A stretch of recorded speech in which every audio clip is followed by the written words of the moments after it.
Hello, কেমন আছো বলো তোমরা সবাই? আমার নিট বাংলা চ্যানেলে তোমাদের অনেক অনেক ওয়েলকাম। একটা কোয়েশ্চেন প্রচন্ড কমন, ডেইলি তোমরা করছো, ম্যাম ক্লাস 11 ওয়েস্ট হয়ে গেছে, কিছু পড়িনি। এবার আপনি একটা ব্যাকলগ কিভাবে হাঁটাবো তার একটা ওয়ে বলে দিন প্লিজ। আমরা এরকম ওয়ে শুনতে চাই এবং আমরা একদম সুন্দর করে ফলো করে 2025-এর নিচ আমরা ক্র্যাক করতে চাই। কি করে হবে? ডেফিনেটলি হবে, কিন্তু তার জন্য কিছু রুল তোমায় ফলো করতে হবে, কারণ বাবা একটা ইয়ার যখন নষ্ট করেছো একটু তো এবার খাটতে হবে, তাই না? তবে সেই সেই খাটনি তোমরা করতে পারবে, সেটা আমি জানি। তো তোমাকে আমি একদম সুন্দর করে প্ল্যানিং দিয়ে দেবো, কারণ এরকম যদি কাণ্ড ঘটে যে টাইম কম আছে অথচ কাজ প্রচুর, তখন কিন্তু প্রপার প্ল্যানিং এর সবার আগে দরকার। সেটা তোমাকে একদম সুন্দর করে বুঝিয়ে দেবো কি করবে, কি করে ক্লাস 11-এর ব্যাকলগ হাঁটাবে। তার আগে বলি যে তুমি যদি আমার চ্যানেলে নতুন হয়ে থাকো, চ্যানেলটা সাবস্ক্রাইব করে দিও। ভিডিওগুলো ভালো লাগলে লাইক কমেন্ট শেয়ার করতে একদম বলো না। তো চলো দেখি কি কি করতে হবে।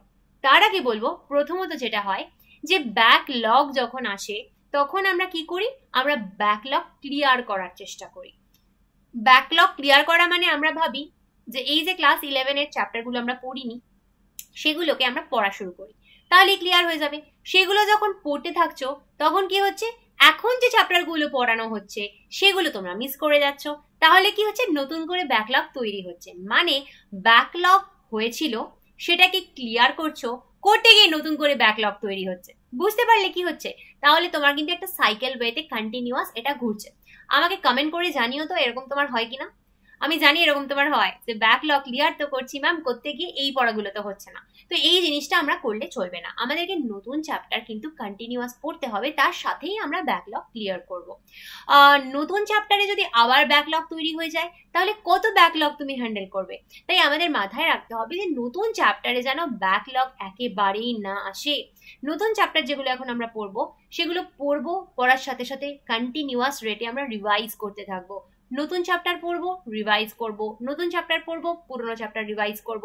এইভাবে কন্টিনিউয়াস নতুন পড়ার রিভিশনের মাধ্যমে কিন্তু আর কোনো ব্যাকলগ তৈরি হওয়া যাবে না।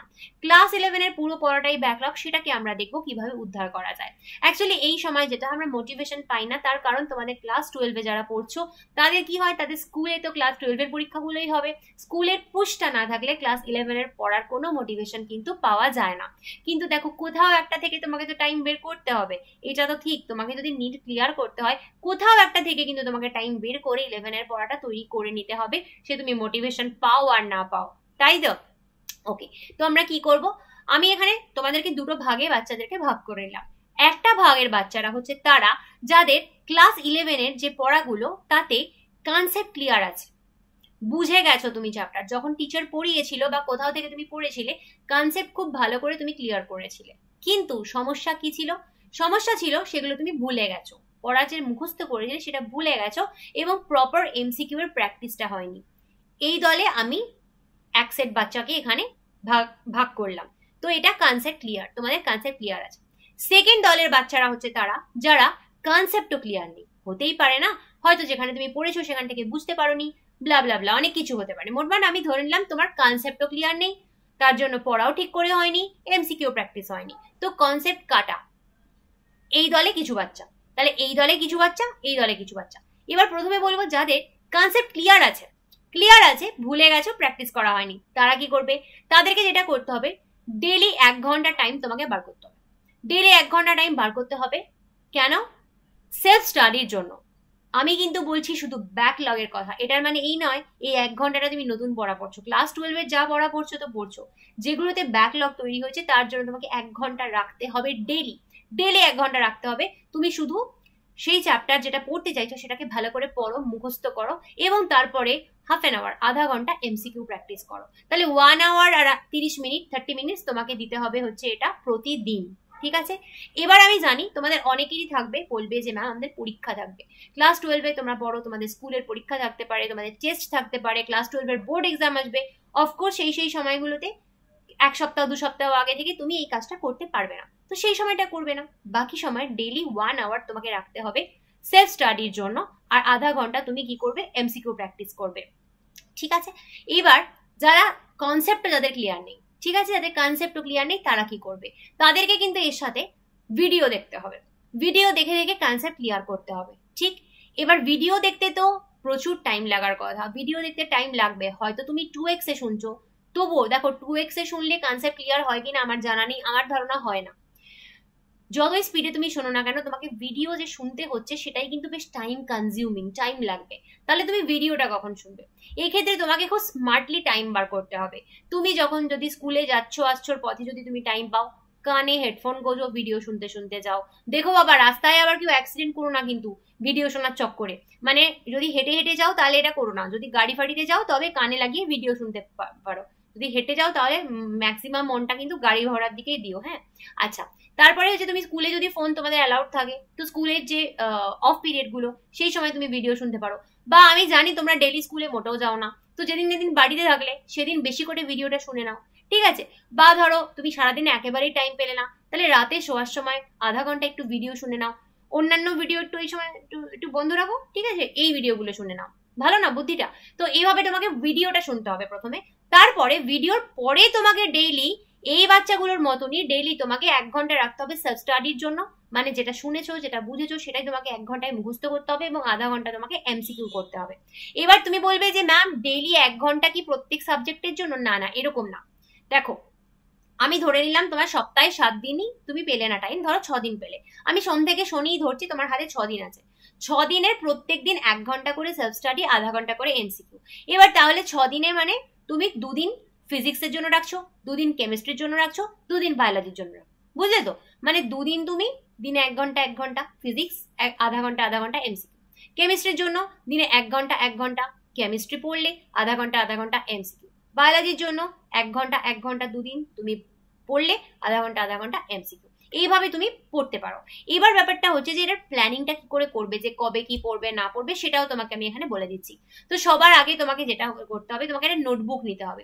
ব্যাকলগ থাকলে প্রথমেই কিন্তু পড়ার মধ্যে যদি জাম্প করো তাহলে কোনো দিন লাভ হবে না। এক তো অর্ধেক পড়া তুমি মাথা থেকে বেরিয়ে যাবে, টেনশন হতে থাকবে যে আরে বাবা এই চ্যাপ্টার পড়ছি, আরো অনেক চ্যাপ্টার তো আমার ব্যাকলগ, অনেক চ্যাপ্টার পড়া নেই। তার জন্য ব্যাকলগ ক্লিয়ার করার আগে সব থেকে আগে একটা নোটবুক আর পেন নিতে হয়। সেখানে কি করবে, তুমি লেখো ফিজিক্স, লেখো আলাদা করে বায়োলজি, আলাদা করে কেমিস্ট্রি। এবার সেই পাতায় তুমি লেখো, ফিজিক্সের তলায় লেখো কোন কোন চ্যাপ্টার ক্লাস 11 এর তাতে তোমার ব্যাকলগ হয়েছে, কোন কোন চ্যাপ্টারে ব্যাকলগ আছে নামগুলো লেখো প্রথমে। কেমিস্ট্রির কোন কোন চ্যাপ্টারে ব্যাকলগ আছে লেখো, বায়োলজির কোন কোন চ্যাপ্টারে ব্যাকলগ আছে লেখো। পারবে তো? এটুকু কাজ করতে পারবে তো চ্যাপ্টার গুলোর নাম শুধু করতে? এইবারে তোমাকে তোমার গোল বানাতে হবে। কি করে সেটা করবে দেখো, সেটা হচ্ছে ধরো ক্লাস 11 এর, সাপোজ আমি তোমাকে একটা বায়োলজির এক্সাম্পল দিয়ে এখানে বোঝাচ্ছি। এই সেম এক্সাম্পল এইভাবেই তুমি ফিজিক্স কেমিস্ট্রি বায়োলজি 3 জনের ক্ষেত্রেই ফলো করতে পারো। ক্লাস 11 এর ধরো তোমার চ্যাপ্টার 1 2 3 4 এরকম করে তুমি সবকটা চ্যাপ্টারের নাম লিখলে যেগুলো তোমার ব্যাকলগ আছে। এটা তোমার প্রথম কাজ। সবাই পারবে এটা করতে? পারবে? এবার আমরা চলে যাব আমার নেক্সট টাস্কে। কি এটার পরে আমায় কি করতে হবে? এটার পরে আমাকে যেটা করতে হবে, কোন চ্যাপ্টার পড়তে তোমার কতদিন লাগবে সেটা তোমাকে ওই নোটবুকে লিখতে হবে। ধরো চ্যাপ্টার 1, ক্লাস 11 এর চ্যাপ্টার 1, সাপোজ এটা পড়তে তোমার 1 দিনই লাগবে। এটা তুমিই জানো না তোমার কোন চ্যাপ্টার পড়তে কতদিন লাগবে, তোমার কোন চ্যাপ্টারে কতটা খারাপ অবস্থায়, তো আমি বলতে পারবো না, তোমাকে বুঝতে হবে। ধরো ক্লাস 11 এর চ্যাপ্টার 2 তে তোমার 2 দিন লাগছে, ক্লাস 11 এর চ্যাপ্টার 3 তে তোমার 2 দিন লাগছে, ক্লাস 11 এর চ্যাপ্টার 4 এ তোমার 2 দিন লাগবে। এরকম করে তুমি একটা লিস্ট বানাও। তাহলে প্রথম কাজ হলো তোমার চ্যাপ্টার গুলোর নাম লেখা সাবজেক্ট ওয়াইজ। দ্বিতীয় কাজ হলো তোমার প্রত্যেক চ্যাপ্টারে কত দিন করে তোমার লাগবে সেটা লেখা। পারবে এই দুটো? আমি জানি তোমরা পারবে। হয়ে গেল। এবার আমার করতে হবে 3 নম্বর কাজ। 3 নম্বর কাজ হচ্ছে তোমাকে দেখতে হবে তোমার হাতে কতটা সময় রয়েছে। যেমন যদি তুমি এখন আমার ভিডিওটা দেখছো, তো তোমার হাতে অগাস্ট থেকে এপ্রিল অব্দি টাইম আছে। আমি এপ্রিল মাস ছেড়ে দিলাম, এপ্রিল মাস আমরা রিভাইজ করব। অগাস্ট থেকে তোমার মার্চ অব্দি টাইম আছে।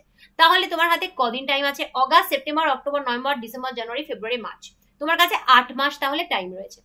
যে সেপ্টেম্বরে গিয়ে আমার ভিডিও দেখছো তার কাছে 7 মাস টাইম থাকবে, যে অক্টোবরে গিয়ে আমার ভিডিওটা দেখছো তার কাছে আরো কম টাইম থাকবে। তো এইভাবে তোমার কাছে এখন কত মাস আছে সেটা তুমি প্রথমে লেখো, যে তোমার হাতে এই ক মাস রয়েছে। এবার তুমি প্রত্যেক মাস ওয়াইজ ডিভাইড করে নাও যে কোন চ্যাপ্টারগুলো তুমি পড়বে। কারণ ধরো এইখানে তুমি যতগুলো দিন লাগবে, ধরো তোমার বায়োলজিতে তোমার এতগুলো দিন লাগবে, টোটাল দিন দেখলে কতগুলো দিন লাগবে। সাপোজ তোমার বায়োলজি কমপ্লিট করতে, আমি তোমাকে জাস্ট একটা এক্সাম্পল দিচ্ছি, তোমার বায়োলজি কমপ্লিট করতে সাপোজ 60 দিন লাগবে। সবকটা ব্যাকলগ জুড়লে দেখলে 60 দিন হলো বায়োলজি কমপ্লিট করতে। এবার 60 দিনটাকে তোমাকে তাহলে ম্যানেজ করতে হবে অগাস্ট থেকে মার্চের মধ্যে, 8 মাসের মধ্যে তোমাকে ম্যানেজ করতে হবে। তাহলে 8 মাসের মধ্যে প্রতি মাসে তুমি কতটুকু কতটুকু করে পড়বে সেটা তোমাকে লিখে ফেলতে হবে। এবার সেটা দেখো প্রত্যেকের কিন্তু আলাদা হবে, নয়তো আমি তোমাকে এখানে করে দিতাম, আমি করিনি তার কারণ তোমার স্কুলের পরীক্ষা আলাদা হবে, তোমার টেস্ট আলাদা হবে, তোমার বোর্ড রয়েছে, তো তুমি প্রত্যেক মাসে কিন্তু একই রকমের এফিসিয়েন্সিতে এই কাজটা করতে পারবে না। যখন যখন স্কুলের পরীক্ষা বা বোর্ডের পরীক্ষা বা টেস্ট থাকবে তখন তুমি এই কাজটা করতেই পারবে না, তাহলে সেই মাসটায় তুমি খুব কম দিন পড়তে পারবে ব্যাকলগ। যেই মাসে ধরো কোনো প্রবলেম নেই, তুমি হালকা আছো, সেই মাসে অনেকটা ব্যাকলগ কভার করে দাও। তো সেই অনুযায়ী তোমাকে মাস অনুযায়ী হিসেবটা করতে হবে কোন মাসে কোন চ্যাপ্টার কতটা তুমি পড়বে, এটা লিস্ট করে নিলে। তারপরে 4 নম্বর যেটা কি করবে, এবার ধরো অগাস্টে বুঝে গেছো, সাপোজ তুমি বুঝে গেছো তোমাকে অগাস্টে ফিজিক্সের 2টো চ্যাপ্টার করতে হচ্ছে, কেমিস্ট্রির 2টো চ্যাপ্টার করতে হচ্ছে, বায়োলজির 2টো চ্যাপ্টার করতে হচ্ছে, সাপোজ তোমার এরকম হলো।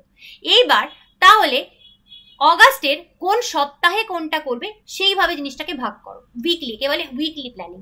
এই সপ্তাহে প্রথম সপ্তাহে এটা, দ্বিতীয় সপ্তাহে এটা, তৃতীয় সপ্তাহে এটা, চতুর্থ সপ্তাহে এটা। যখন হয়ে গেল এবার তুমি জানো যে ওকে তাহলে অগস্টের 1 তারিখ থেকে আমি শুরু করব কাজটা, তাহলে এবার তুমি প্রত্যেক দিনের আগের দিন করে ডেইলি রুটিন বানাতে পারো, যে কালকে আমি এইটুকু পড়বো, পরশু দিন আবার তার আগে কালকে আমি এটুকু পড়বো, মানে প্রত্যেকদিন রাত্রে তার পরের দিনের ডেইলি রুটিন তুমি পড়তে পারো। যদি না রুটিন করে পড়ো তাহলে কিন্তু ব্যাকলগ কখনো ক্লিয়ার করতে পারবে না, কারণ তাহলে তোমার সবসময় মনে হবে যে আরে এটা পড়লাম তো ওটা ভুলে গেলাম, ওটা পড়লাম তো সেটা ভুলে গেলাম, এটা পড়ার দরকার ছিল ওটাও পড়ার দরকার ছিল, এই প্রবলেমটা কিন্তু হতেই থাকবে। তার জন্য এটা তোমাকে মাথায় রাখতে হবে যে কখনো যাতে টাইম আমরা ওয়েস্ট না করি, আর যাতে টাইম ওয়েস্ট না হয়, তাই this planning is very much important. এই প্ল্যানিংটা করতে তোমার যদি প্রথমে এখন 1 থেকে 2 দিন যায়ও, তুমি এটা ভেবো না যে ম্যাম কি টাইম ওয়েস্ট হচ্ছে, প্ল্যানিং করতে করতেই টাইম চলে যাচ্ছে। দেখো ওই 1-2 দিন টাইম ওয়েস্ট তোমার মনে হতে পারে, কিন্তু এই 1-2 দিন না তোমার পুরো 8-9 মাস বাঁচিয়ে দেবে। তাই এই প্ল্যানিংটা সবার আগে প্রয়োজন। এবার দেখো এই প্ল্যানিংটা কিন্তু প্রত্যেক স্টুডেন্ট অনুযায়ী আলাদা আলাদা হবে। তোমার যা এই মুহূর্তের অবস্থা আরেকটা বাচ্চার সেম নাও হতে পারে, আরেকটা বাচ্চার স্কুলের অবস্থা তোমার স্কুলের অবস্থা নাও হতে পারে, তোমাকে ডেলি স্কুলে যেতেই হয়, অ্যাটেন্ডেন্সের ব্যাপার রয়েছে, প্রেজেন্ট কতদিন থাকছো ব্যাপার রয়েছে, আরেকজন তার হয়তো স্কুলে না গেলেও চলে। তাই প্রত্যেকের কিন্তু জীবন আলাদা, প্রত্যেকের জীবনে চলার পথ আলাদা, তাই তোমার জন্য আমি এটা নর্মালাইজ করে এটা জেনারেলাইজ রুটিন দিলাম। এবার এর থেকে তুমি তোমার সুবিধা মতন বানাবে। তাহলে কি করবে বুঝে গেছো, প্রথমে কিসে কিসে ব্যাকলগ আছে একটা চ্যাপ্টারে সেগুলোর নাম লিখবে, সেই চ্যাপ্টারে কোনটা পড়তে কতদিন লাগবে সেটা লিখবে, টোটাল করবে। এবার হাতে ক মাস আছে সেই অনুযায়ী কোন মাসে তুমি কতটা অ্যাক্টিভ থাকবে সেই অনুযায়ী তুমি পুরো জিনিসটাকে ভাগ করবে। যখন হয়ে গেল, তুমি যখন জেনে গেলে যে অগাস্টে এতটা, সেপ্টেম্বর এতটা, অক্টোবর এতটা, তারপরে অগাস্টের কাজটুকুকে এখন শুধুমাত্র তুমি উইকলি প্ল্যানিং করে নাও, তারপরে তুমি ডেইলি কতটা কতটা করে পড়বে রোজ রাত্রিবেলা করে নাও। এটা যদি করো তাহলে তোমার ব্যাকলগ তো কমপ্লিট হবেই, এবং এর সাথে সাথে তোমাকে আমি বলবো অবশ্যই তুমি খেয়াল রাখো তোমার যেন নতুন পড়াগুলো যে তৈরি হচ্ছে কন্টিনিউয়াস রিভাইজ যেন হয়, যেন আর করে তোমার ব্যাকলগ তৈরি না হয়। ঠিক আছে, হলো তো? ওকে। আর আচ্ছা, সময় খুব বেশি নেই, তুমি যদি 2025-এর জন্য বা 2026-এর জন্য আমার biology online paid batch enroll করতে চাও, করতে পারো। চ্যাপ্টার ওয়াইজ টেস্ট চলছে, আশা করি তুমি আর মিস করতে চাইবে না টেস্টগুলো। তো যদি জয়েন করতে চাও খুব তাড়াতাড়ি জয়েন করো, আর টাইম ওয়েস্ট করো না, অলরেডি অনেক টাইম চলে গেছে, আর খুব বেশি দিন নেই। তুমি 9019765145 এই যে নাম্বারটা স্ক্রিনে আসছে এটাতে তুমি আমাকে হোয়াটসঅ্যাপ করতে পারো আমার ব্যাচে এনরোল যদি করতে চাও তবেই। আর আমি আমার ব্যাচের কমপ্লিট ডিটেলস চলো তোমাকে এখানে একবার দিয়ে দিচ্ছি। তো বেসিক্যালি আমার যে ব্যাচটা চলছে সেখানে খুব সহজ সিস্টেম রয়েছে। কীরকম সিস্টেম? ক্লাস 11-এর তোমরা জানো নিউ সিলেবাস অনুযায়ী ক্লাস 11-এর আমাদের 19টা চ্যাপ্টার রয়েছে, ক্লাস 12-এর আমাদের 13টা চ্যাপ্টার রয়েছে। এই 19টা চ্যাপ্টার আর 13টা চ্যাপ্টারের কমপ্লিট রেকর্ডেড লেকচার্স তুমি আমার কাছে পাবে, কমপ্লিট রেকর্ডেড লেকচার্স। এবং কবে পাবে ম্যাম? একটা একটা করে দেবেন না, ডে 1-এ পেয়ে যাবে। যেদিন তুমি আমার কাছে এনরোল করতে আসবে, আজ হোক কাল হোক পরশু হোক, যেদিন তুমি আমার কাছে এনরোল করতে আসবে সেই দিনই তোমাকে আমি নিটের ফুল সিলেবাস রেকর্ডেড লেকচার্স দিয়ে দেবো। এটাতে তোমার সুবিধে হবে, তুমি তোমার সময় মতন, সুযোগ মতন, টাইম মতন, ইচ্ছে মতন যে কোনো চ্যাপ্টার যে কোনো সময় পড়তে পারছো। তোমার কিন্তু আমার মুখাপেক্ষী হয়ে থাকতে হচ্ছে না যে ম্যাম কবে চ্যাপ্টার 8 পড়াবে, আমার তো সেলটা এখন দরকার, আমার স্কুলে পরীক্ষা রয়েছে, কিন্তু ম্যাম তো পড়ায়নি, ম্যাম কবে পড়াবে কে জানি। দরকার নেই, আমি তো তোমাকে সব দিয়ে দেবো, তোমার যখন ইচ্ছা যেভাবে ইচ্ছা তুমি লেকচার শোনো। এবং রেকর্ডেড লেকচারের একটা খুব বড় বেনিফিট হচ্ছে এখানে তোমার সাথে আর 5 জন নেই, তারা বোকা বোকা প্রশ্ন করছে, তোমার টাইম ওয়েস্ট হচ্ছে, এরকম ব্যাপার নেই। ম্যাম পড়াতে পড়াতে ফালতু কথা হেজাচ্ছে, তার টাইম নেই। একদম কংক্রিট লেকচার, নিটের জন্য সিরিয়াস লেকচার, রেকর্ডেড লেকচার তুমি তোমার ইচ্ছে মতন যখন খুশি শোনো। এছাড়া তুমি কি পাবে, এই টোটাল সিলেবাসের নিউ সিলেবাস অনুযায়ী টোটাল এনসিইআরটি থেকে করা নোটস পাবে, মানে 19টা 13টা চ্যাপ্টারের সমস্ত নোটসও তুমি সেই প্রথম দিনই পেয়ে যাবে, যেদিন এনরোল করবে সেদিনই পেয়ে যাবে।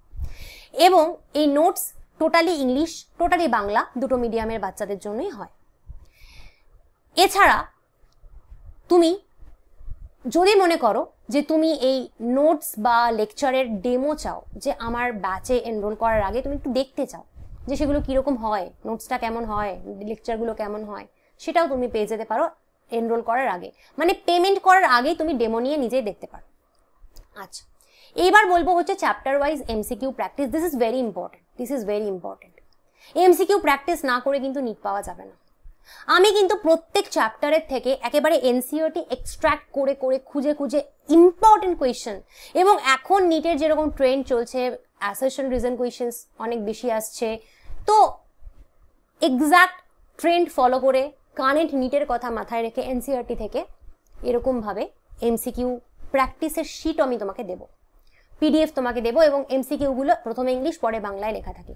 এটাও তুমি পাবে সেই প্রথম দিনই যেদিন তুমি আমার কাছে এনরোল করছো, মানে ওই ক্লাস 11-এর 19টা, ক্লাস 12-এর 13টা চ্যাপ্টারের কমপ্লিট এমসিকিউ এর পিডিএফও তুমি পেয়ে যাবে।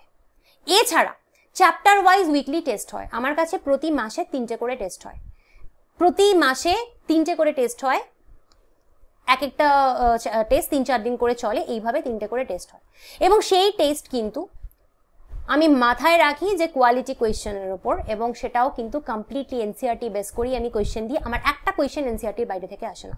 সেগুলো করলে কিন্তু তোমার অনেক প্র্যাকটিস হবে, তুমি বুঝতে পারবে তোমার কতটা প্রগ্রেস হচ্ছে, তুমি কতটা শিখছো, তুমি যে পড়লে টেস্ট দিয়ে তোমার কত মার্কস এলো।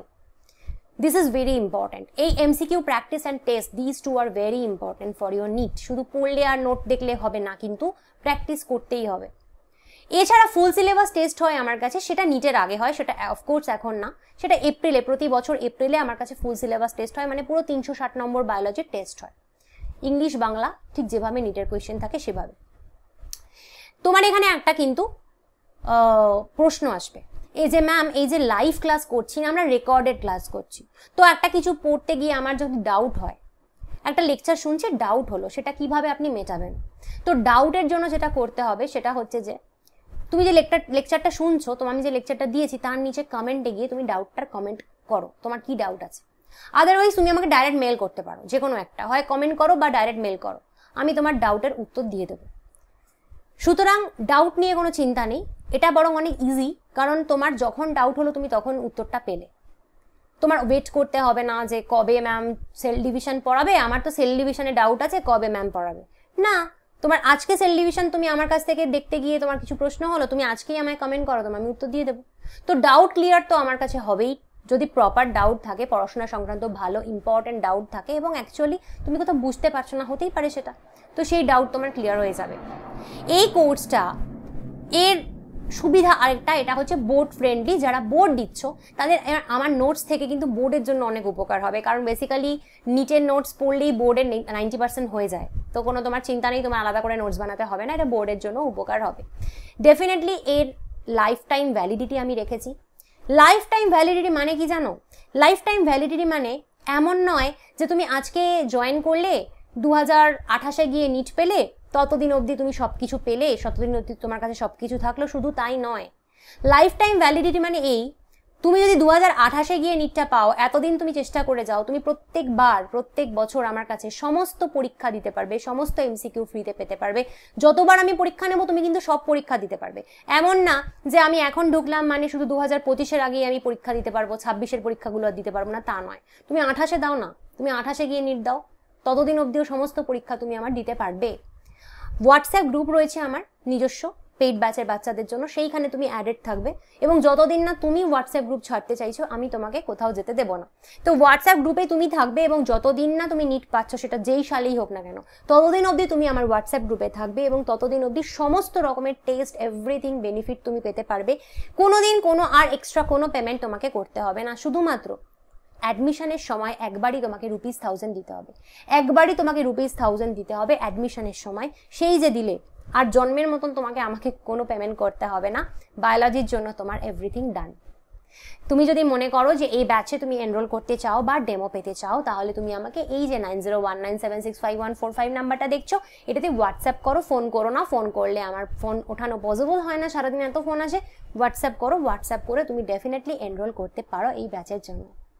তো পরের দিন অন্য কোনো ভিডিও নিয়ে আসবো। আজকে যাচ্ছি, টাটা।